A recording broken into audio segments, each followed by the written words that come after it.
ನಮಸ್ತೆ ವೀಕ್ಷಕರೇ, ತೇಜಸ್ವಿನಿ ಪುಷ್ಕರ್ ಕನ್ನಡ ಯೂಟ್ಯೂಬ್ ಚಾನಲ್ನ ಟಾಪರ್ ಟಾಕ್ ವಿಶೇಷ ಕಾರ್ಯಕ್ರಮಕ್ಕೆ ಸ್ವಾಗತ. ನಾನು ನಿಮ್ಮ ತೇಜಸ್ವಿನಿ. ಆತ್ಮೀಯರೇ, ಇವತ್ತಿನ ದಿನದ ಟಾಪರ್ ಟಾಕ್ ವಿಶೇಷ ಕಾರ್ಯಕ್ರಮದಲ್ಲಿ ನಮ್ಮ ಜೊತೆ ಇದ್ದಾರೆ SSLC ಮತ್ತು PUC ಟಾಪರ್ ಆಗಿರ್ತಕ್ಕಂತಹ ಯಶವಂತ್ ಅವರು. ಮೊದಲು ಯಶವಂತ್ ಅವ್ರನ್ನ ಕಾರ್ಯಕ್ರಮಕ್ಕೆ ವೆಲ್ಕಮ್ ಮಾಡೋಣ. ಯಶವಂತ್, ನಿಮಗೆ ಕಾರ್ಯಕ್ರಮಕ್ಕೆ ಸ್ವಾಗತ. Thank you. ಓಕೆ ವೀಕ್ಷಕರೇ, ಇವತ್ತಿನ ದಿನ ನಮ್ಮ ಜೊತೆ ಇರ್ತಕ್ಕಂತಹ ಯಶವಂತ್ ಅವರು 2018-19 ಸಾಲಿನ SSLC ಪರೀಕ್ಷೆಯಲ್ಲಿ ಕರ್ನಾಟಕ ರಾಜ್ಯಕ್ಕೆ 5ನೇ ರ್ಯಾಂಕ್, ಹಾಗೆ ತುಮಕೂರು ಜಿಲ್ಲೆಗೆ ದ್ವಿತೀಯ ರ್ಯಾಂಕನ್ನು ಪಡೆದಿದ್ದಾರೆ. ಹಾಗೆಯೇ ದ್ವಿತೀಯ PUC ಪರೀಕ್ಷೆಯಲ್ಲೂ ಕೂಡ 600ಕ್ಕೆ 600 ಅಂಕಗಳನ್ನು ಗಳಿಸಿದ್ದಾರೆ. ಯಶವಂತ್ ಅವರು ನಮ್ಮ ಜೊತೆ ಇವತ್ತಿನ ಕಾರ್ಯಕ್ರಮದಲ್ಲಿದ್ದಾರೆ. ಇವರು ಯಾವ ರೀತಿ ಅತಿ ಹೆಚ್ಚಿನ ಅಂಕಗಳನ್ನು ತೆಗೆದುಕೊಂಡ್ರು, ಹಾಗೆಯೇ ಯಾವ ರೀತಿ ಓದ್ತಾ ಇದ್ರು ಮುಂತಾದ ವಿಚಾರಗಳನ್ನು ಇವತ್ತಿನ ವಿಡಿಯೋನಲ್ಲಿ ನಾವು ನಿಮಗೆ ತಿಳಿಸ್ಕೊಡ್ತೀವಿ. ಯಶವಂತ್ ಅವರೇ, ಮೊದಲನೇದಾಗಿ ನೀವು ಯಾವ ಸ್ಕೂಲಲ್ಲಿ ಹಾಗೆ ಯಾವ ಕಾಲೇಜಲ್ಲಿ ಓದಿದ್ದು? ನಾನು SSLC ಓದಿದ್ದು ಡೆಫಡಿವ್ ಸ್ಕೂಲಲ್ಲಿ. ಓಕೆ. ಮತ್ತು PUC ಮಾಡ್ತಿದ್ದು ದೀಕ್ಷಾ ಕಾಲೇಜ್, ದೀಕ್ಷಾ ಬೆಳಗುಂಬ ತುಮಕೂರಲ್ಲಿ PUC ಮಾಡಿದ್ದು. ಈಗ ನಾನು ರಾಮಯ್ಯ ಇನ್ಸ್ಟಿಟ್ಯೂಟ್ ಆಫ್ ಟೆಕ್ನಾಲಜಿಯಲ್ಲಿ ಕಂಪ್ಯೂಟರ್ ಸೈನ್ಸ್ ಆ್ಯಂಡ್ ಇಂಜಿನಿಯರಿಂಗ್ ಮಾಡ್ತಾ ಇದ್ದೀನಿ. Okay, fine. ಓಕೆ ಯಶವಂತ್, ಈಗ ನೀವು SSLCನಲ್ಲೂ ಕೂಡ ಟಾಪರ್, ಹಾಗೆ PUCನಲ್ಲೂ ಕೂಡ ಟಾಪರ್ ಆಗಿದ್ದೀರಾ. ಈಗ ನೀವು ಅಟ್ ಪ್ರೆಸೆಂಟ್ ಎಂಜಿನಿಯರಿಂಗ್ ಮಾಡ್ತಾ ಇದ್ದೀರಾ MS ರಾಮಾಯಣಲ್ಲಿ ಅಂತ ಹೇಳಿದ್ರಿ ಅಲ್ವಾ? ಈಗ ನಮಗೆ ಹೇಳಿ, ನಿಮ್ಮ SSLC ಮತ್ತು PUCಯ ಟೋಟಲ್ ಮಾರ್ಕ್ಸ್ ಎಷ್ಟು, ಹಾಗೆಯೇ ಯಾವ ಸಬ್ಜೆಕ್ಟಲ್ಲಿ ಎಷ್ಟು ಮಾರ್ಕ್ಸ್ ತೊಗೊಂಡಿದ್ರಿ ಅಂತ ಹೇಳಿ. SSLCಯಲ್ಲಿ ಕನ್ನಡದಲ್ಲಿ 122 ಬಂದಿತ್ತು. ಇಂಗ್ಲೀಷ್, ಮ್ಯಾಥ್ಸ್, ಸೋಷಿಯಲ್ ಮತ್ತು ಮ್ಯಾಥ್ಸಲ್ಲಿ 100 ಔಟ್ ಆಫ್ 100 ಬಂದಿತ್ತು. ಸೈನ್ಸಲ್ಲಿ ಮಾತ್ರ 99 ಬಂದಿತ್ತು. ಟೋಟಲ್ 621 ಬಂದಿತ್ತು ಔಟ್ ಆಫ್ 625. ಇನ್ PUCಯಲ್ಲಿ all subjects I took computer science in PUC. ಎಲ್ಲ ಸಬ್ಜೆಕ್ಟ್ಸಲ್ಲೂ 100 ಔಟ್ ಆಫ್ 100 ಬಂದು ಟೋಟಲ್ 600 ಆಗಿತ್ತು. Okay, fine. ಯಶವಂತ್ ಅವರ ನಿಮ್ಮ ಮಾರ್ಕ್ಸ್ಗಳನ್ನು ಕೇಳ್ತಾ ಇದ್ದರೆ ನಿಜಕ್ಕೂ ಕೂಡ ಔಟ್ ಆಫ್ 4 ತೆಗೆಯೋದು ತುಂಬಾ ಕಷ್ಟ. ಅಂಥದ್ರಲ್ಲಿ ನೀವು 4 ಸಬ್ಜೆಕ್ಟಲ್ಲಿ ಔಟ್ ಆಫ್ 4 ತೆಗೆದಿದ್ದೀರಾ SSLCನಲ್ಲಿ. ಆಮೇಲೆ ಇನ್ನೊಂದು ವಿಷಯ ವೀಕ್ಷಕರೇ, ಯಶವಂತ್ ಅವರು ಇವತ್ತು ನಮ್ಮ ಜೊತೆ ಇದ್ದಾರೆ. ಹೀ ಈಸ್ ಮೈ ಸ್ಟೂಡೆಂಟ್ ಅಂತ ಹೇಳ್ಕೊಳ್ಳೋದಕ್ಕೆ ಹೆಮ್ಮೆ ಆಗ್ತಾ ಇದೆ. ಯಶವಂತ್ ಅವರು ಓದಿದ್ದು ನಮ್ಮ ಸ್ಕೂಲ್ನಲ್ಲೇ, ಡ್ಯಾಫೋಡಿಲ್ ಸ್ಕೂಲ್ ಫಾರ್ ಎಕ್ಸಲೆನ್ಸ್ ಅಂತ ಹೇಳಿ ತುಮಕೂರಿನಲ್ಲಿರ್ತಕ್ಕಂತಹ ನಮ್ಮ ಸ್ಕೂಲ್ನಲ್ಲೇ ಓದಿದ್ದು. He is my student. ಒಬ್ಬ ಟೀಚರ್ಗೆ ಇದಕ್ಕಿಂತ ಪ್ರೌಡ್ ಇನ್ನೇನು ಇಲ್ಲ ಅಂತ ಹೇಳಿ ಅನ್ಸುತ್ತೆ. ಯಾವ ಥರ ಓದ್ತಾ ಇದ್ರಿ ನೀವು? ಆ್ಯಕ್ಚುಲಿ ಡೈಲಿ ರಿವಿಷನ್ ರಿಕ್ವೈರ್ಡ್ ಆಗುತ್ತೆ. ಯಾವತ್ತಿನ ದಿನ ಏನು ಮಾಡ್ತಾರೋ ಅದನ್ನು ಮನೆಗೆ ಬಂದು ಓದೋದು ತುಂಬ ಇಂಪಾರ್ಟೆಂಟ್ ಅನಿಸುತ್ತೆ. ಸಿಲೆಬಸ್ ಡಿಸೆಂಬರ್ ಒಳಗಡೆ, ಮಾರ್ಚಲ್ಲಿ ಎಕ್ಸಾಮಲ್ಲಿ ಡಿಸೆಂಬರ್ ಒಳಗಡೆ ಮುಗಿಸ್ಬಿಟ್ಟಿದ್ದಾರೆ. ಆ ಡಿಸೆಂಬರ್ ಒಳಗಡೆ ನಿಮ್ಗೆ ಎಲ್ಲ ಒಂದು ಸತಿ ಓದಿದ್ರೆ ರಿವಿಷನ್ ಮಾಡ್ಬೇಕಾದ್ರೆ ನಿಮಗೆ ಈಸಿಯಾಗಿ ರಿವಿಷನ್ ಮಾಡ್ಬೇಕು. ಅವೆಲ್ಲ ಒಂದು ಸತಿ ಎಲ್ಲ ಓದಿರ್ತೀರ. ಡಿಸೆಂಬರ್ ಆದಮೇಲೆ ಏನು ಮಾಡಬೇಕು ಅಂತಂದರೆ ಜಾಸ್ತಿ ಕ್ವಶನ್ ಪೇಪರ್ಸ್ನ ಸಾಲ್ವ್ ಮಾಡಬೇಕಾಗುತ್ತೆ. ಎಷ್ಟು ಕ್ವಶನ್ ಪೇಪರ್ಸ್ ಆಗುತ್ತೋ ಅಷ್ಟು ಸಾಲ್ವ್ ಮಾಡಬೇಕಾಗುತ್ತೆ. ಯಾಕಂದರೆ ಎಲ್ಲ ಓದಿರ್ತೀರ, ನಿಮಗೆ ಕ್ವಶನ್ ಯಾವ ಥರ ಬರುತ್ತೆ ಅಂತ ಗೊತ್ತಿಲ್ಲ ಅಂದರೆ ಮಾರ್ಕ್ಸ್ ತೆಗೋಕ್ಕಾಗಲ್ಲ. ಎಲ್ಲ ಪಿನ್ ಟು ಪಿನ್ ಲೈನ್ ಓದಿರ್ತೀರ, ಡಯಾಗ್ರಾಮ್ ಕೊಟ್ಬಿಟ್ಟು ಡಯಾಗ್ರಾಮಲ್ಲಿ ಏನೋ ಕ್ವಶನ್ ಕೇಳ್ತಾರೆ, ನಿಮಗೆ ಗೊತ್ತಿರಲ್ಲ ಡಯಾಗ್ರಾಮಿಂದನೂ ಕ್ವಶನ್ ಕೇಳ್ಬೋದು ಅಂತ. ಅವಾಗ ಏನು ಮಾಡಬೇಕಾಗುತ್ತೆ, ಎಷ್ಟು ಸಾಧ್ಯನೋ ಅಷ್ಟು ಕ್ವಶನ್ ಪೇಪರ್ಸ್ನ ಸಾಲ್ವ್ ಮಾಡಬೇಕಾಗುತ್ತೆ.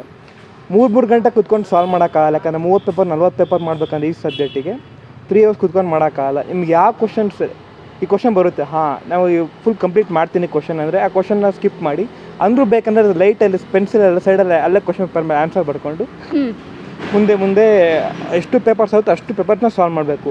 ಅವಾಗ ನಿಮಗೆ ಒಂದು ಎಕ್ಸ್ಪೋಜರ್ ಸಿಗುತ್ತೆ, ಯಾವ ಥರ ಮಾಡಬೇಕು ನಾವು, ಅಂದರೆ ಈ ಥರನೂ ಕ್ವಶನ್ಸ್ ಬರ್ಬೋದು ಅಂತ ಸಿಗುತ್ತೆ ನಮಗೆ.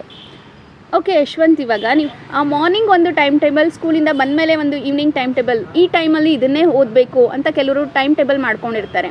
ಇಲ್ಲ ಅಂದರೆ ಏನಾಗ್ಬಿಡುತ್ತೆ ಅಂತ ಹೇಳಿದ್ರೆ, ಯಾವ ಸಬ್ಜೆಕ್ಟ್ನ ಯಾವಾಗ ಓದಲಿ ಅಂತ ಈ ರೀತಿ ಕನ್ಫ್ಯೂಷನ್ಸ್ ಕ್ರಿಯೇಟ್ ಆಗಿಬಿಡುತ್ತೆ ಎಷ್ಟೋ ಸ್ಟೂಡೆಂಟ್ಸಲ್ಲಿ. ಹಾಗಾಗಿ ಟೈಮ್ ಟೇಬಲ್ ಬಗ್ಗೆ ನಿಮ್ಗೆ ಏನು ಅನಿಸುತ್ತೆ? ಟೈಮ್ ಟೇಬಲ್ ನಾನು ಜಾಸ್ತಿ ಏನು ಫಾಲೋ ಮಾಡ್ತಿರಲಿಲ್ಲ. ಓಕೆ. ನಾನು ಆ್ಯಕ್ಚುಲಿ ಓದ್ತಿದ್ದು ನೈಟ್, ಬೆಳಿಗ್ಗೆ ಓದೋಕ್ಕಾಗ್ತಿರಲಿಲ್ಲ. ಟೈಮ್ ಇಟ್ಕೊಂಡು ಓದೋದಲ್ಲ, ಒಂದು ಗೋಲ್ ಇಟ್ಕೋಬೇಕು, ಇಷ್ಟು ಮುಗಿಸ್ಬೇಕು, ನಾನು ಇಷ್ಟು ಓದಬೇಕು ಅಂತ ಇಟ್ಕೊಂಡು ಓದಬೇಕು. ಅಂದರೆ ನಿಮ್ಮ ಪ್ರಕಾರ ಟೈಮ್ ಟೇಬಲ್ ಎಷ್ಟು ಇಂಪಾರ್ಟೆಂಟು, ಅದೇ ರೀತಿ ಗೋಲ್ ಕೂಡ ಇಂಪಾರ್ಟೆಂಟು. ಯಾಕಂತ ಹೇಳಿದ್ರೆ ಪ್ರತಿ ಸರಿ ಒಂದು ಟೈಮ್ ಟೇಬಲ್ ನೋಡಿದಾಗ ನಮ್ಮ ಗೋಲಲ್ಲಿ ನೆನಪಿಗೆ ಬಂದಾಗ ಮಾತ್ರ ನಾವು ಆ ಟೈಮಲ್ಲಿ ಆ ವರ್ಕ್ ಮಾಡೋದಕ್ಕೆ ಸಾಧ್ಯ. ಹೌದು ತಾನೇ? ಓಕೆ ಯಶವಂತ್, ಇವಾಗ ನೀವು ಟಾಪರ್ ಆಗೋದಕ್ಕೆ ಬರೀ ನಿಮ್ಮ ಕ್ಲಾಸಲ್ಲಿ ಟೀಚರ್ಸ್ ಕೊಟ್ಟಿರೋ ನೋಟ್ಸ್ನೇ ಓದ್ತಾ ಇದ್ರಾ, ಅಥವಾ ಬೇರೆ ನೋಟ್ಸ್ಗಳನ್ನು ಅಥವಾ ಬೇರೆ ಯಾವ ಥರ ರೆಫರ್ ಮಾಡಿ ಓದ್ತಾ ಇದ್ರಿ ನೀವು?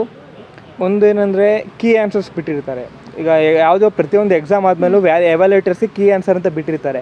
ಅದು ನೋಡೋದು ತುಂಬ ಇಂಪಾರ್ಟೆಂಟ್. ಯಾಕಂದರೆ ಅವ್ರು ಯಾವ ಥರ ಮಾರ್ಕ್ಸ್ ಕೊಡ್ತಾರೆ ಅಂತ ನಿಮಗೆ ಗೊತ್ತಿಲ್ಲ ಅಂದರೆ ನೀವು ಏನೋ ಬರೆದು ಬಂದ್ರೆ ಮಾರ್ಕ್ಸ್ ಕೊಡೋಕೆ ಆಗಲ್ಲ. ಯಾಕಂದರೆ ತುಂಬ ಬರ್ದಿರ್ತೀರಿ, ಏನೋ ಇಂಪಾರ್ಟೆಂಟು ನಿಮ್ಗೆ ಅನ್ಸಿರಲ್ಲ ಇಂಪಾರ್ಟೆಂಟ್, ಅದು ಇಂಪಾರ್ಟೆಂಟ್ ಇರುತ್ತೆ. ಅದಕ್ಕೆ 1 ಮಾರ್ಕ್ಸ್ 2 ಮಾರ್ಕ್ಸ್ ಅಂತ ಸ್ಪೆಸಿಫಿಕ್ ಇಟ್ಟಿರ್ತಾರೆ. ಅಂದರೆ ಅದು ನೀವು ಬರೀಲಿಲ್ಲ ಅಂದರೆ ಮಾರ್ಕ್ಸ್ ತೆಗಿಬೇಕಾಗುತ್ತೆ ಅವರು. ಹಾಗಾಗಿ ಕ್ವಶನ್ ಪೇಪರ್ಸ್ ನೋಡಬೇಕು, ಅವ್ರು ಹೆಂಗೆ ಎವ್ಯಾಲ್ಯೂಯೇಟ್ ಮಾಡ್ತಿದ್ದಾರೆ ಅಂತ ನೋಡಬೇಕು ಸ್ಟಾರ್ಟಿಂಗಲ್ಲಿ. ಅದನ್ನ ನೋಡಿಬಿಟ್ಟು ಅದೇ ಥರ ಟೀಚರ್ಸ್ ಕೊಟ್ಟಿರ್ತಾರೆ ನೋಟ್ಸು, ನೀವು ಕೂಡ ಹೊಸದಾಗಿ ಪ್ರಿಪೇರ್ ಮಾಡ್ಕೊಂಡ್ರೆ ಬೆಟರ್ ಅನಿಸುತ್ತೆ. ಯಾಕಂದರೆ ನೀವು ಕ್ವಶನ್ ಪೇಪರ್ಸ್ ನೋಡಿರ್ತೀರಾ, ಯಾವ ಥರ ಆನ್ಸರ್ ಯಾವ ಥರ ಮಾರ್ಕ್ಸ್ ಇರುತ್ತೆ ಅಂತ ಗೊತ್ತಿರುತ್ತೆ ನಿಮಗೆ. ಅದ್ರ ಮೇಲೆ ಪ್ರಿಪೇರ್ ಮಾಡ್ಕೋಬೇಕು. ನೀವೇ ನೋಟ್ಸ್ ಪ್ರಿಪೇರ್ ಮಾಡ್ಕೊಂಡ್ರೆ ತುಂಬ ಚೆನ್ನಾಗಿರುತ್ತೆ. ಓಕೆ, ನಿಮಗೆ ಜಾಸ್ತಿ ನೈಟೇ ಓದ್ತಾ ಇದ್ರಿ, ಬೆಳಗ್ಗೆ ಎದ್ದೇಳೋಕೆ ಆಗ್ತಾ ಇರಲಿಲ್ಲ ಅಂತ ಹೇಳಿದ್ರಿ. ಒಬ್ಬೊಬ್ಬ ಸ್ಟೂಡೆಂಟ್ಸ್ಗೆ ಒಂದೊಂದು ಥರ ಅಭ್ಯಾಸ ಇರುತ್ತೆ. ಈ ರೀತಿ ಓದೋ ಮಧ್ಯ ಕಾಫಿ ಟೀ ಅಥವಾ ಏನಾದರೂ ಅಭ್ಯಾಸ ಆಯ್ತಾ ಹೇಗೆ? ಕಾಫಿ ಟೀ ಮತ್ತು ಕಾಫಿ ಎರಡು ಕುಡಿತಾ ಇದ್ದೆ. ಲೈಕ್ ಸಾಯಂಕಾಲ ಯಾವಾಗಲೂ ಜಸ್ಟ್ ಕುಡಿತಿದ್ದೆ ಅಷ್ಟೇ. ಅಲ್ಲ, ಕೆಲವ್ರು ಹೇಳ್ತಾರೆ ನಿದ್ದೆ ಬಂದಾಗ ಟೀ ಅಥವಾ ಕಾಫಿ ಕುಡಿದ್ರೆ ನಿದ್ದೆ ಹೋಗುತ್ತೆ ಅಂತ ಹೇಳಿ ಹೇಳ್ತಾರೆ. ನಿಮ್ಗೆ ಆ ಥರ ಏನಾದರೂ ಅಭ್ಯಾಸ ಆಯ್ತಾ? ನಿದ್ದೆ ಬಂದಾಗ ಜಸ್ಟ್ ಪ್ಲೇಸಿಂದ ಎದ್ಬಿಟ್ಟು ಸ್ವಲ್ಪ ಫಿಸಿಕಲ್ ಆಕ್ಟಿವಿಟಿ ಮಾಡಿಬಿಟ್ಟು ಟೀ ಅಥವಾ ಕಾಫಿ ಕುಡಿದ್ರೆ ಬೆಟರ್ ಅನ್ಸುತ್ತೆ. ಯಾಕಂದರೆ ಟೀ ಅಥವಾ ಕಾಫಿಲಿ ಕೆಫೆನ್ ಇರುತ್ತೆ, ನಿದ್ದೆ ಬರ್ದಂಗೆ ಸ್ವಲ್ಪ ಇದು ಮಾಡುತ್ತೆ, ನೀವು ಓದ್ಕೋಬೋದು. ಆ್ಯಕ್ಚುಲಿ ಓದಬೇಕು ಅಂತಂದರೆ ಇರುತ್ತಲ್ಲ ಎಕ್ಸೈಟ್ಮೆಂಟ್, ಏನೋ ಹೊಸದೇನೋ ಮಾಡಬೇಕಂದ್ರೆ ಆ ನಿದ್ದೆನೇ ಬರೋಲ್ಲ. ಆ್ಯಕ್ಚುಲಿ ಸಾಲ್ವಿಂಗ್ ಮ್ಯಾಥ್ಸ್, ನಾನಂತೂ ರಾತ್ರಿ ಮ್ಯಾಥ್ಸನ್ನು ಸಾಲ್ವ್ ಮಾಡ್ತಿದ್ದೆ ಅಂತ ಅಂದರೆ ನಿದ್ದೆನೇ ಬರ್ತಿರ್ಲಿಲ್ಲ. ಅದೊಂಥರ ಎಕ್ಸೈಟಿಂಗ್ ಆಗಿರುತ್ತೆ. ನೆಕ್ಸ್ಟ್ ಪ್ರಾಬ್ಲಮ್ ಸಾಲ್ವ್ ಮಾಡುವ, ಹೊಸ ಪ್ರಾಬ್ಲಮ್ ಸಾಲ್ವ್ ಮಾಡೋಕ್ಕೆ ಒಂಥರ ಎಕ್ಸೈಟಿಂಗ್ ಆಗಿರುತ್ತೆ. ಥಿಯರಿ ಸಬ್ಜೆಕ್ಟ್ಸ್ ಅಲ್ಲಿ ಸ್ವಲ್ಪ ನೋಟ್ ಮಾಡ್ಕೋಬೇಕು. ಅಂದ್ರೆ ಸ್ಟೂಡೆಂಟ್ಸ್ ಪ್ರತಿ ಸರಿನೂ ಓದ್ಬೇಕಾದ್ರೆ ಅದು ಕಷ್ಟ ಅಂತ ಅನ್ಕೊಂಡು ಓದಬಾರ್ದು, ಇಷ್ಟ ಅಂತ ಹೇಳಿ ಅನ್ಕೊಂಡು ಹೋದ್ರೆ ನಮಗೆ ಆಟೋಮೆಟಿಕಲಿ ಇಂಟ್ರೆಸ್ಟ್ ಬಂದೇ ಬರುತ್ತೆ. ಹಾಗೇನೆ ಎಷ್ಟೋ ಜನ ಸ್ಟೂಡೆಂಟ್ಸ್ ಏನ್ ಮಾಡ್ತಾರೆ ಅಂತ ಹೇಳಿದ್ರೆ ಬೈ ಹಾರ್ಟ್ ಮಾಡ್ತಾ ಇರ್ತಾರೆ. ಬೈ ಹಾರ್ಟ್ ಮಾಡಿ ಆನ್ಸರ್ಸ್ ಬರಿತಾ ಇರ್ತಾರೆ. ಬೈ ಹಾರ್ಟ್ ಮಾಡೋದು ಸರಿನಾ? ನೀವ್ ಯಾವ ತರ ಓದ್ತಾ ಇದ್ರಿ? ಸೈನ್ಸ್ ಮತ್ತು ಮ್ಯಾಥ್ಸಲ್ಲಿ ಪ್ರತಿಯೊಂದು ಕಾನ್ಸೆಪ್ಚುಯಲ್ ಆಗಿ ಹೋಗ್ಬೇಕು. ನೀವು ಗಟ್ ಮಾಡಿ ಬರಿತೀನಿ ಅಂದರೆ, ಯಾಕಂದರೆ ಎಕ್ಸಾಮಲ್ಲಿ ಅದೇ ಕ್ವಶನ್ ಬರಲ್ಲ. ಹೌದು, ಅದೇ ಟೈಪಲ್ಲಿ ಬರುತ್ತೆ, ಬೇರೆ ಕ್ವಶನ್ ಬಂದಿರುತ್ತೆ. ನಿಮ್ಗೆ ಅದರಲ್ಲಿ ಜಸ್ಟ್ ಪ್ಲಸ್ ಮೈನಸ್ಸು ಮತ್ತು ಡಿಫ್ರೆನ್ಸ್ ಆದ್ರೂ ನಿಮಗೆ ಆನ್ಸರ್ ಸಿಗೋಕ್ಕಾಗಲ್ಲ. ಮ್ಯಾಥ್ಸಲ್ಲಿ ಕಾನ್ಸೆಪ್ಚುಯಲ್ ವೈಸ್ ಎಲ್ಲದನ್ನು ಓದ್ಕೊಬೇಕಾಗುತ್ತೆ. ಯಾಕಂದರೆ ಯಾಕಂದರೆ ಡೆಫಿನೇಷನ್ಸ್ ಕೂಡ ಸ್ವಲ್ಪ ಒಂದು ಇರುತ್ತೆ. ಯಾಕಂದರೆ ಎಕ್ಸಾಮ್ಗೆ ಇಂಪಾರ್ಟೆಂಟ್ ಆಗಿರುತ್ತೆ, ನಿಮಗೆ ಗೊತ್ತಿರುತ್ತೆ, ಬಟ್ ಎಕ್ಸ್ಪ್ರೆಸ್ ಮಾಡೋಕ್ಕಾಗ್ತಿರಲ್ಲ ಇಂಗ್ಲೀಷ್ ಅಥವಾ ಆ ಮೀಡಿಯಮಲ್ಲಿ. ಒಂದೊಂದನ್ನು ಮಾತ್ರ ಅದನ್ನು ಓದ್ಕೊಂಡು ಎಕ್ಸಾಮಿನಿಸ ಜಸ್ಟ್ 2-3 ಡೆಫಿನೇಷನ್ಸ್ ಏನಿರುತ್ತೆ, ಎಕ್ಸಾಮಿನಿಸ ರಿವೈಸ್ ಮಾಡೋದು ಮುಖ್ಯ ಆಗುತ್ತೆ ಆ ಥರದ್ದನ್ನು. ಓಕೆ, ಈಗ ಎಕ್ಸಾಮ್ಸ್ ಹತ್ತಿರ ಬಂದಾಗ ಕ್ವಶನ್ ಪೇಪರ್ಸ್ನ ಸಾಲ್ವ್ ಮಾಡಿದ್ರೆ ತುಂಬಾ ಯೂಸ್ ಆಗುತ್ತೆ ಅಂತೇಳಿ ಹೇಳ್ತಾ ಇದ್ರಿ. ಎಷ್ಟು ಕ್ವಶನ್ ಪೇಪರ್ನ ಸಾಲ್ವ್ ಮಾಡ್ತಾ ಇದ್ರಿ? ಸಾಮಾನ್ಯವಾಗಿ ಯಾವಾಗ ನೀವು ಕ್ವಶನ್ ಪೇಪರ್ಸ್ನ ಸಾಲ್ವ್ ಮಾಡ್ತಾ ಇದ್ರಿ? ನಾನು ಜಸ್ಟ್ ಫಸ್ಟು ಪ್ರಾಕ್ಟಿಕಲ್ಸ್ ಅಂತ ಮಾಡಿದ್ರು ಸ್ಕೂಲಲ್ಲಿ. ಅವಾಗ ನೋಡಿದೆ ಫಸ್ಟು ಕ್ವಶನ್ ಪೇಪರ್ ನೋಡೋಣ ಅದು ಹೆಂಗೆ ಬರುತ್ತೆ ಡಿಸ್ಟ್ರಿಕ್ಟ್ ಅಸೋಸಿಯೇಷನಿಂದ. ಆಮೇಲೆ ಅದ್ರ ಮೇಲೆ ಇದು ಮಾಡೋಣ ಅಂತ ಆ ಪೇಪರ್ ಬರೋದ್ಮೇಲೆ ಒಂದು ಐಡಿಯಾ ಬಂತು, ಈ ಥರ ಇರುತ್ತೆ, ಈ ಥರ ಟೈಮ್ ಮೇಲೆ ಮಾಡಬೇಕಾಗುತ್ತೆ, ನಾವು ಈ ಥರನೂ ಕ್ವಶನ್ಸ್ ಬರ್ಬೋದು ಅಂತ ಒಂದು ಐಡಿಯಾ ಬರುತ್ತೆ. ಆವಾಗ ಎಷ್ಟು ಸಾಧ್ಯನೋ ಲೈಕ್ ತುಂಬ ಇದೆ. ಇವಾಗ ಯಾವ್ದಾದ್ರು ಬುಕ್ ತೊಗೊಂಡ್ರೆ 30 ಕ್ವಶನ್ ಪೇಪರ್ ಸೆಟ್ಸ್ ಅಂತ ತುಂಬ ಸಿಗುತ್ತೆ. ಅದನ್ನು ತೊಗೊಂಡ್ಬಿಟ್ಟು ಎಷ್ಟು ಸಾಧ್ಯ ಆಗುತ್ತೋ ಲೈಕ್ ಒಂದು 30 ಆದರೂ ಮಾಡಿದ್ರೆ ತುಂಬ ಒಳ್ಳೇದು ಅನಿಸುತ್ತೆ. ಎಲ್ಲ ಥರ ಗೊತ್ತಾಗುತ್ತೆ ಕ್ವಶನ್ ಪೇಪರ್. ಅಂದರೆ ಎಷ್ಟು ನಾವು ಕ್ವಶನ್ ಪೇಪರ್ಸ್ನ ಸಾಲ್ವ್ ಮಾಡ್ತಾ ಹೋಗ್ತೀವೋ ಅಷ್ಟು ನಮಗೆ ಯಾವ ಥರ ಬರೀಬೇಕು ಅಂತ ಐಡಿಯಾಸ್ ಬರುತ್ತೆ. ಸೊ ಹಾಗಾಗಿ ಜಾಸ್ತಿ ಕ್ವಶನ್ ಪೇಪರ್ಸ್ನ ಸಾಲ್ವ್ ಮಾಡಬೇಕು. ಓಕೆ, ಇವಾಗ ಓದಿ ಬೋರ್ ಆದರೆ ಮಧ್ಯೆ ಎಂಟರ್ಟೈನ್ಮೆಂಟ್ಗೆ ಅಂತ ಏನು ಮಾಡ್ತಾ ಇದ್ರಿ? ನಾನು ಆ್ಯಕ್ಚುಲಿ ಡಿಸೆಂಬರ್ ತನಕ ಕ್ರಿಕೆಟ್ ಕೋಚಿಂಗ್ ಹೋಗ್ತಾ ಇದ್ದೆ. ಫಿಸಿಕಲ್ ಆಕ್ಟಿವಿಟಿ ತುಂಬ ಇಂಪಾರ್ಟೆಂಟ್ ಆಗುತ್ತೆ. ನೀವು 5 ಗಂಟೆ ಓದ್ತೀರಾ ಅಂದರೆ ಅದೇ ನಿಮ್ಮ ಮೈಂಡ್ ಬಾಡಿ ಆ್ಯಕ್ಟಿವ್ ಅಲ್ಲಿ ಇದ್ದರೆ ಅದನ್ನು ನೀವು 3.5 ಅವರಲ್ಲಿ ಓದ್ಬೋದು. ನೀವು ಅಂದ್ಕೋಬೋದು ಎಲ್ಲ ಫಿಸಿಕಲ್ ಆಕ್ಟಿವಿಟಿ ಮಾಡ್ತೀನಿ, ತುಂಬ ಟೈಮ್ ವೇಸ್ಟ್ ಆಗುತ್ತೆ ಅಂತ. ಬಟ್ ಅದರಿಂದ ನಿಮ್ಮ ಮೈಂಡು ತುಂಬ ಫೋಕಸ್ ಆಗೋಕ್ಕೆ ಇದಾಗುತ್ತೆ. ಆದರೆ ಎಕ್ಸಾಮ್ ಟೈಮ್ ಅಂದಾಗ ಸ್ವಲ್ಪ ಯಾಕಂದರೆ ಆ ಫಿಯರ್ ಅಥವಾ ಇದರಿಂದನೇ ಓದೋಕ್ಕೆ ಇದು ಮಾಡೋದು. ಯಾಕಂದರೆ ಮುಂಚೆ ಅಂದರೆ ಇನ್ನು ಎಕ್ಸಾಮ್ ಯಾವಾಗಲೂ ಇದೆ ಆ ಥರ ಅಂಥ ಟೈಮಲ್ಲಿ ಫಿಸಿಕಲ್ ಆ್ಯಕ್ಟಿವಿಟಿ ತುಂಬ ಇಂಪಾರ್ಟೆಂಟ್ ಆಗುತ್ತೆ. ಲೈಕ್ ಹಾಫ್ ಆನ್ ಅವರ್ ಅಥವಾ 1 ಅವರ್ ಆದರೂ ಏನಾದರೂ ಮಾಡ್ತಿದ್ರೆ ನಿಮಗೂ ಒಂಥರ ಓದೋಕ್ಕೆ ಒಂದು ಎಂಥೂಸಿಯಾಸಮ್ ಥರ ಇರುತ್ತೆ. ಓಕೆ, ನನಗೆ ಏನು ನೆನಪಾಗ್ತಿದೆ ನಿಮ್ಮ ಮಾತು ಕೇಳಿ ಅಂತ ಹೇಳಿದ್ರೆ, ಸ್ವಸ್ಥ ದೇಹದಲ್ಲಿ ಸ್ವಸ್ಥ ಮನಸ್ಸಿರುತ್ತೆ ಅಂತ ಹೇಳ್ತಾರೆ. ಅಂದರೆ ಫಿಸಿಕಲ್ ಆ್ಯಕ್ಟಿವಿಟೀಸ್ ತುಂಬಾ ಇಂಪಾರ್ಟೆಂಟ್ ಒಬ್ಬ ಸ್ಟೂಡೆಂಟ್ಗೆ. ನಿಮಗೆ ಈಸಿ ಸಬ್ಜೆಕ್ಟ್ ಯಾವುದು, ಹಾಗೆ ಡಿಫಿಕಲ್ಟ್ ಸಬ್ಜೆಕ್ಟ್ ಯಾವುದು? ನನಗೆ ಈಸಿ ಸಬ್ಜೆಕ್ಟ್ ಅಂದರೆ ಮ್ಯಾಥ್ಸ್ ತುಂಬ ಈಸಿ ಅನ್ನಿಸ್ತಿತ್ತು. ಯಾಕಂದರೆ ತುಂಬ ಇಷ್ಟಪಡ್ತಿದ್ದೆ, ಅದರಾಗಿ ತುಂಬ ಈಸಿ ಅನ್ನಿಸ್ತಿತ್ತು. ಸೈನ್ಸಲ್ಲಿ ಒಂದೊಂದು ಚೂರು ಕಾನ್ಸೆಪ್ಟ್ ಬಯಾಲಜಿ ನನಗೆ ಅಷ್ಟೊಂದು ಇಷ್ಟ ಆಗ್ತಿರಲಿಲ್ಲ.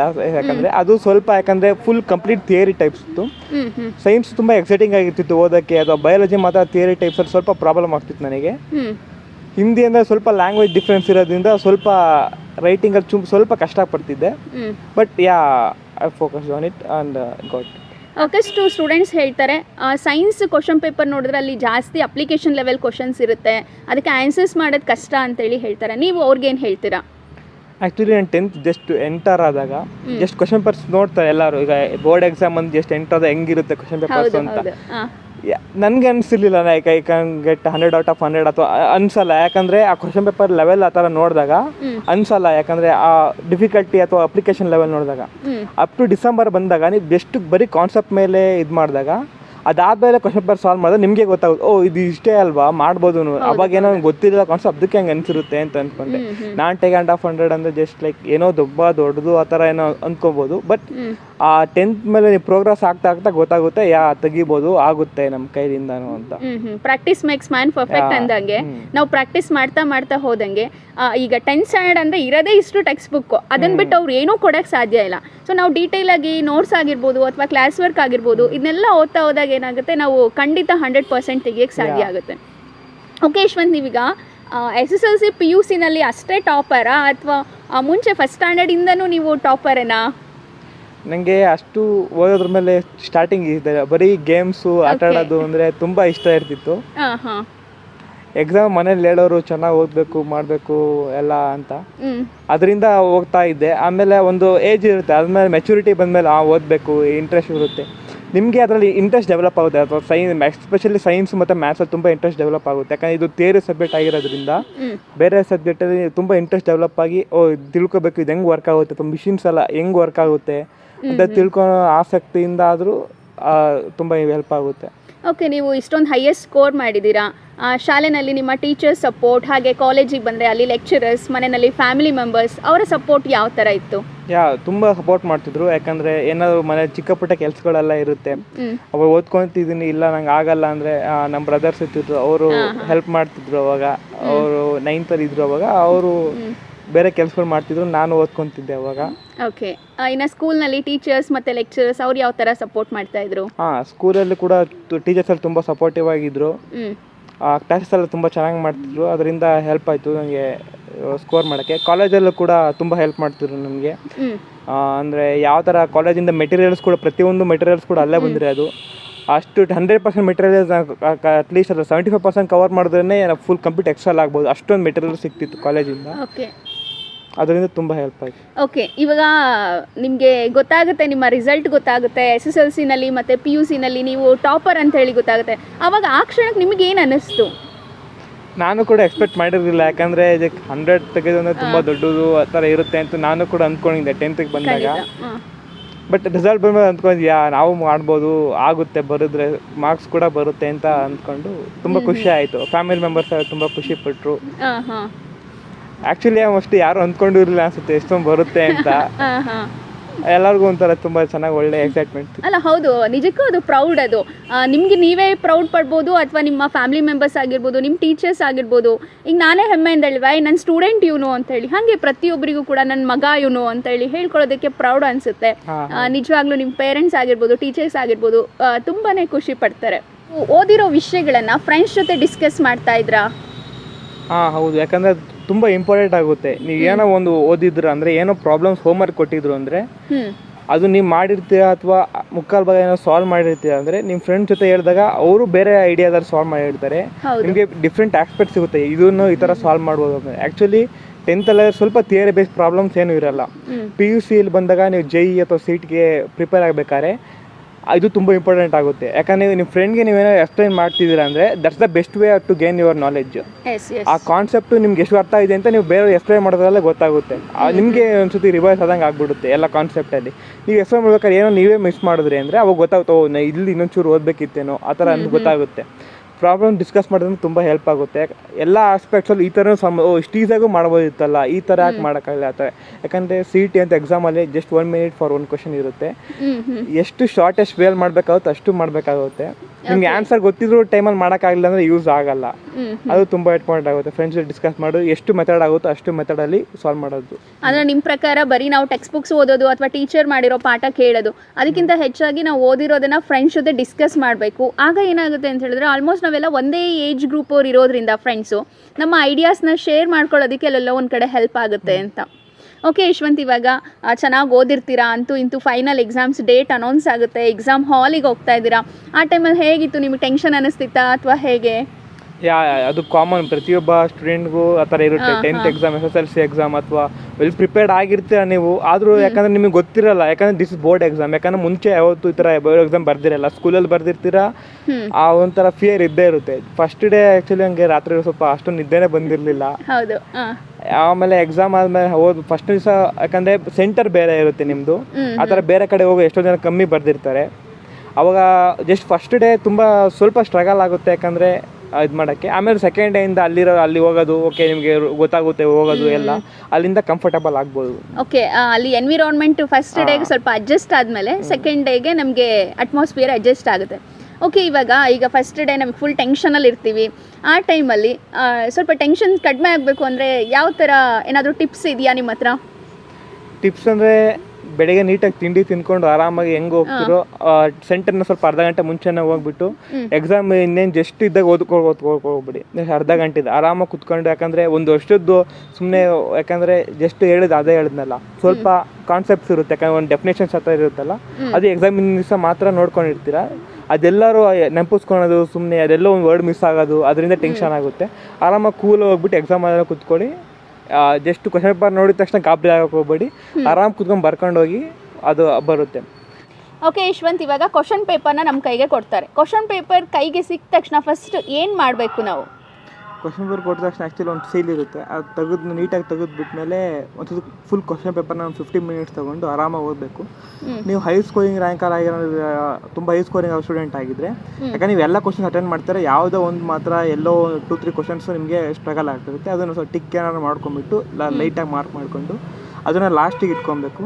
ಮತ್ತು ಯಾವುದೇ ಕ್ವಶನ್ ಆಗಲಿ ಬಿಟ್ಟು ಬರಬಾರ್ದು. ಓಕೆ, ಯಾಕಂದರೆ ನೀವು ಪ್ರತಿಯೊಂದು ಆನ್ಸರ್ ಮಾಡ್ತೀರಾ, ನಿಮ್ಮ ಲಕ್ ಮೇಲೆ ಏನೋ ಡೆಪ್ರೆಷನ್ ಬರ್ದಿರ್ತೀರಾ, ಅದ್ರ ಬಗ್ಗೆ ಥಿಯರಿ ಬರ್ದಿರ್ತೀರಾ, ಅದರಿಂದ ನಿಮ್ಗೆ ಮಾರ್ಕ್ಸ್ ಸಿಗೋ ಚಾನ್ಸಸ್ ಇರುತ್ತೆ. ಯಾಕಂದರೆ ಕೆಲವೊಂದು ಇದರಲ್ಲಿ ಆಪ್ಷನ್ಸ್ ಕೂಡ ಇರುತ್ತೆ ನಿಮಗೆ, ಅಥವಾ ಯಾವ್ದಾದ್ರು ಒಂದು ಬರೀರಿ ಅಥವಾ ಏನಾದರೂ ಬಂದು ಬರೀರಿ ಅಂತ. ಅವಾಗಲೇ ಕ್ವಶನ್ ಕೇಳಬೇಕಿತ್ತು, ಮರ್ತು ಹೋಗ್ಬಿಡ್ತು ನನಗೆ. ಎಕ್ಸಾಮಲ್ಲಿ ಟೈಮ್ ಮ್ಯಾನೇಜ್ಮೆಂಟ್ನ ಯಾವ ಥರ ಮಾಡ್ಕೋಬೇಕು? ಈಗ ಸುಮಾರು ಸ್ಟೂಡೆಂಟ್ಸ್ ಹೇಳ್ತಿರ್ತಾರೆ, ನಾವು ಬರಿತಾ ಇದ್ದೆ, ನನಗೆ ಟೈಮೇ ಆಗಲಿಲ್ಲ, ಅದಕ್ಕೆ ನಾನು ಬಿಟ್ಟು ಬಂದೆ, ಈ ಥರ ಎಲ್ಲ ಹೇಳ್ತಿರ್ತಾರೆ. ಅವ್ರಿಗೆ ಏನು ಹೇಳ್ತೀರಾ ನೀವು? ಅಲ್ಲ, ಪ್ರೀವಿಯಸ್ ಇಯರ್ ಪೇಪರ್ಸ್ನ ಸಾಲ್ವ್ ಮಾಡಿದ್ರೆ ಗೊತ್ತಾಗುತ್ತೆ, ಟೈಮ್ ಮ್ಯಾನೇಜ್ಮೆಂಟ್ ಈ ಥರ ಮಾಡಬೇಕಾಗುತ್ತೆ ಅಂತ. ಓಕೆ, ಅಂದರೆ ಕ್ವಶನ್ ಪೇಪರ್ಸ್ನ ಸಾಲ್ವ್ ಮಾಡ್ತಾ ನಮಗೆ ಈ ಪ್ರಶ್ನೆಗೆ ಇಷ್ಟೇ ಟೈಮ್ ಕೊಡಬೇಕು ಅಂತ ನಾವು ಅನ್ಕೋತೀವಿ. ಆಗ ಟೈಮ್ ಮ್ಯಾನೇಜ್ಮೆಂಟ್ ಕೂಡ ಈಸಿಯಾಗಿ, ಎಕ್ಸಾಮ್ ಪ್ಯಾಟರ್ನ್ ಗೊತ್ತಿರೋದ್ರಿಂದ ನಮಗೆ 2-3 ವಾಕ್ಯ ಕನ್ನಡದಲ್ಲಿ ಏನಾದ್ರು ಬಂದಾಗ ಈ ಮೇನ್ಗೆ ಇಷ್ಟು ಟೈಮ್ ಆಗುತ್ತೆ ಅಂತ ಅನ್ಸುತ್ತೆ. ಏನನ್ಸುತ್ತೆ ಅಂದರೆ ಎಕ್ಸಾಮ್ ಹಾಲಿಗೆ ಹೋಗ್ತಾರೆ, ಇಲ್ಲಿ ಪೇಪರ್ ಮಾಡಿರಲ್ಲ, ಮಿಕ್ಕಿದ ಮೇನ್ಸಲ್ಲಿ ಈಸಿ ಇರುತ್ತೆ. ಯಾಕಂದರೆ ಇಂಗ್ಲೀಷಲ್ಲಿ ಎಸ್ಪೆಷಲಿ 40 ಮಾರ್ಕ್ಸ್ ಗ್ರಾಮರ್ ಇರುತ್ತೆ, ಜಸ್ಟ್ ಒನ್ ವರ್ಡ್ ಆನ್ಸರ್ಸ್ ಎಲ್ಲ ಇರುತ್ತೆ. ಅರ್ಧ ಮಾಡೋದ್ರಲ್ಲಿ ನಿಮಗೆ 2 ಗಂಟೆ ಆಯಿತು, ಇನ್ನು ಅರ್ಧ ಮಾಡೋದ್ರಲ್ಲಿ ಅಯ್ಯೋ ಟೈಮ್ ಆಗೋಯ್ತು ಅಂತ ಅನಿಸುತ್ತೆ. ಆದರೆ ನೀವು ಪೇಪರ್ ಮಾಡಿದರೆ ನೀವು ಅದನ್ನು 2.25 ಗಂಟೆ ಪರವಾಗಿಲ್ಲ, 2.25 ಗಂಟೆಲಿ ಮಾಡಿಬಿಟ್ಟಿದ್ದು ನಾನು, 1/4 ಗಂಟೆ ಹೆಚ್ಚು ಕಮ್ಮಿ, ಇನ್ನು ಮಿಕ್ಕಿದ 15 to 20 ಮಿನಿಟ್ಸಲ್ಲಿ ಮುಗಿಸ್ಕೊಂತ. ಆದರೆ ಡೈರೆಕ್ಟ್ ಎಕ್ಸಾಮಲ್ಲಿ ಮಾಡಿದ್ರೆ ಇಷ್ಟೊತ್ತಾಯಿತು, ಇಷ್ಟು ಅರ್ಧ ಮಾಡಿದ್ದೀನಿ ಅಂತ ಅನಿಸುತ್ತೆ. ಯಾಕಂದರೆ ನೀವು ಮುಂಚೆ ಮಾಡಿದ್ರೆ ನಿಮ್ಗೆ ಗೊತ್ತಿರುತ್ತೆ, ಇನ್ನೂ ಇಷ್ಟಲ್ಲಿ ಮಾಡ್ಬೋದು ಮುಂದೆ ನಾನು ಅಂತ. ಈಗ ಫಾರ್ ಎಕ್ಸಾಂಪಲ್ ಒಂದು 45 ಕ್ವಶನ್ಸ್ ಇದ್ರೆ 45 ಕ್ವಶನಲ್ಲಿ ಯಾವ ಕ್ವಶನ್ಗೆ ನಾವು ಎಷ್ಟು ಟೈಮ್ ಕೊಡಬೇಕು? ಕೆಲವು ಸ್ಟೂಡೆಂಟ್ಸ್ ಇರ್ತಾರೆ, ಏನು ಅಂದರೆ ಯಾವ್ದಾರು ಒಂದು ಸ್ಟೋರಿ ಥರ ಬಂದುಬಿಟ್ರೆ ಆ ಸ್ಟೋರಿನೇ ಫುಲ್ ಲೆಂದಿಯಾಗಿ ಒಂದನ್ನೇ ಬರ್ಕೊಂಡು ಕೂತ್ಕೊಂಡ್ಬಿಡ್ತಾರೆ. ಅವ್ರು ಬೇರೆ ಕ್ವಶನ್ಸ್ನ ಅಟೆಂಡ್ ಮಾಡೋಕ್ಕೆ ಟೈಮ್ ಇರಲ್ಲ. ಸೊ ಹಾಗಾಗಿ ಯಾವ ಪ್ರಶ್ನೆ ಎಷ್ಟು ಉತ್ತರ ಬಯಸುತ್ತೋ ಅಷ್ಟನ್ನೇ ಬರೀಬೇಕು, ಆಮೇಲೆ ಇಷ್ಟೇ ಟೈಮಿಂಗ್ಸ್ ಅಂತ ಇರಬೇಕು. ಓಕೆ ಯಶವಂತ್, ಫೈನಲಿ ಏನು ಅಂತ ಹೇಳಿದ್ರೆ ನಿಮ್ಮ ಫ್ಯೂಚರ್ ಪ್ಲಾನಿಂಗ್ಸ್ ಏನು, ನಿಮ್ಮ ಗೋಲ್ ಏನು ಅಂತ ಹೇಳಿ. ಆ್ಯಕ್ಚುಲಿ ಇಂಜಿನಿಯರಿಂಗ್ ಮುಗಿಸಿ ಇವಾಗ ನಾನು ಇಂಟರ್ನ್ಶಿಪ್ ಜಾಯಿನ್ ಆಗಿಬಿಟ್ಟು ಲೈಕ್ ನಮ್ಮದೇ ಒಂದು ಕಂಪ್ನಿ ಅಥವಾ IAS ಕೂಡ ಮಾಡೋಣ ಅಂತ ಅಂದ್ಕೊಂಡಿದ್ದೀನಿ. ಎಂಟರ್ಪ್ರಿನರ್ಶಿಪ್ ಏನಾದರೂ ಆ ಥರ ಐಡಿಯಾಸ್ ಇದೆ ನನಗೆ. ಓಕೆ ಯಶವಂತ್, IAS ಮಾಡಬೇಕು ಅಂತ ಅನ್ಕೊತಿದ್ದೀರಾ. ನಿಮ್ಮ ಫ್ಯೂಚರ್ ಪ್ಲ್ಯಾನ್ಸ್ಗೆ ನಮ್ಮ ಕಡೆಯಿಂದ, ನಮ್ಮ ಚಾನಲ್ನ ಎಲ್ಲ ವೀಕ್ಷಕರ ಕಡೆಯಿಂದ ನಿಮಗೆ ಆಲ್ ದ ವೆರಿ ಬೆಸ್ಟ್. ಹಾಗೆ ಫೈನಲಿ ಯಾರೆಲ್ಲ SSLC ಅಥವಾ PUC ಓದ್ತಾ ಇದ್ದಾರೋ ಅವರಿಗೆ ನೀವು ಏನು ಹೇಳ್ತೀರಾ 1-2 ಮಾತುಗಳಲ್ಲಿ? ಟೀಚರ್ಸು ಅಥವಾ ಪೇರೆಂಟ್ಸ್ ಎಲ್ಲ ಹೇಳ್ದಂಗೆ ಲೈಕ್ SSLC ಒಂದೇ ದೊಡ್ಡದು ಆ ಥರ ಅಂದ್ಕೊಬೇಡಿ. ಯಾಕಂದರೆ ಜಸ್ಟೇ ಮಾರ್ಕ್ಸ್, ಅದು ನಿಮಗೆ ತುಂಬ ನಿಮ್ಮ ಸ್ಕಿಲ್ ಸೆಟ್ ಅಥವಾ ನಿಮ್ಮ ನಾಲೆಜ್ ಏನಿರುತ್ತೆ ಅದು ತುಂಬ ಮುಂದೆ ಇದಾಗುತ್ತೆ. ಬರೀ SSLC ಮಾರ್ಕ್ಸ್ ಒಂದೇ ಇಲ್ಲ. ಜಸ್ಟ್ ಏನಂದರೆ ಕಾಮಾಗಿ ಓದ್ಕೊಳ್ಳಿ. ನೀವು SSLC ಎಕ್ಸಾಮ್ ಬರುತ್ತೆ ಅಂತ ಓದ್ಕೊಳಕ್ಕೆ ಬಂತು ಅಂದರೆ ಆ ಟೆನ್ಷನ್ಗೆ ಓದೋಕ್ಕಾಗಲ್ಲ. ಎಷ್ಟು ಕಾಮಾಗಿರ್ತೀರೋ ಅಷ್ಟು ಒಳ್ಳೆಯದು. ಓಕೆ, ಫೈನಲಿ ಹೇಳಬೇಕು ಅಂತ ಹೇಳಿದ್ರೆ ಬರೀ ಮಾರ್ಕ್ಸ್ ಅಷ್ಟೇ ಇಂಪಾರ್ಟೆನ್ಸ್ ಆಗಲ್ಲ, ಅದ್ರ ಜೊತೆ ನಮ್ಮ ಸ್ಕಿಲ್ ಆಗಿರ್ಬೋದು ಅಥವಾ ನಮ್ಮ ಕಮ್ಯುನಿಕೇಷನ್ ಆಗಿರ್ಬೋದು ಎಲ್ಲನೂ ಒಟ್ಟೊಟ್ಟಿಗೆ ಬೇಕಾಗುತ್ತೆ. ಓಕೆ ಯಶವಂತ್, ಇದುವರೆಗೂ ಇವತ್ತಿನ ಟಾಪರ್ಸ್ ಟಾಕ್ ವಿಶೇಷ ಕಾರ್ಯಕ್ರಮದಲ್ಲಿ ನಮ್ಮ ಜೊತೆ ಇದ್ರಿ. ಹಾಗೆಯೇ ಟಾಪರ್ಸ್ ಸ್ಟೂಡೆಂಟ್ಸ್ಗೆ ಒಂದಿಷ್ಟು ಸಲಹೆಗಳನ್ನು ಕೊಟ್ಟಿದ್ದೀರಾ. ಹಾಗೆಯೇ ನಿಮ್ಮ ಎಕ್ಸ್ಪೀರಿಯನ್ಸ್ನ ನಮ್ಮ ಜೊತೆ ಶೇರ್ ಮಾಡ್ಕೊಂಡಿದ್ದೀರಾ. ನಿಮ್ಮ ಫ್ಯೂಚರ್ ಪ್ಲ್ಯಾನ್ಸ್ಗೆ ಆಲ್ ದ ವೆರಿ ಬೆಸ್ಟ್ ಅಂತ ಹೇಳಿ ಹೇಳ್ತಾ, ನಿಮ್ಮ ಅಮೂಲ್ಯವಾದಂತಹ ಸಮಯವನ್ನು ನಮ್ಮ ಜೊತೆ ಕಳೆದಿದ್ದಕ್ಕೆ ನಿಮಗೆ ತುಂಬಾ ಥ್ಯಾಂಕ್ಸ್. ಹಾಗೆ ನಮ್ಮ ಕಡೆಯಿಂದ ಒಂದು ಚಿಕ್ಕ ಗಿಫ್ಟ್ ನಿಮಗೋಸ್ಕರ. ಓಕೆ ವೀಕ್ಷಕರೇ, ಇದಾಗಿತ್ತು ಇವತ್ತಿನ ವಿಶೇಷ ಕಾರ್ಯಕ್ರಮ ಟಾಪರ್ ಟಾಕ್. ಮತ್ತೆ ನಾನು ನಿಮ್ಮನ್ನ ಭೇಟಿಯಾಗ್ತೀನಿ ಮತ್ತೊಂದು ವಿಶೇಷ ತರಗತಿಯೊಂದಿಗೆ. ಅಲ್ಲಿವರೆಗೂ ನೋಡ್ತಾ ಇರಿ ತೇಜಸ್ವಿನಿ ಪುಷ್ಕರ್ ಕನ್ನಡ ಯೂಟ್ಯೂಬ್ ಚಾನೆಲ್.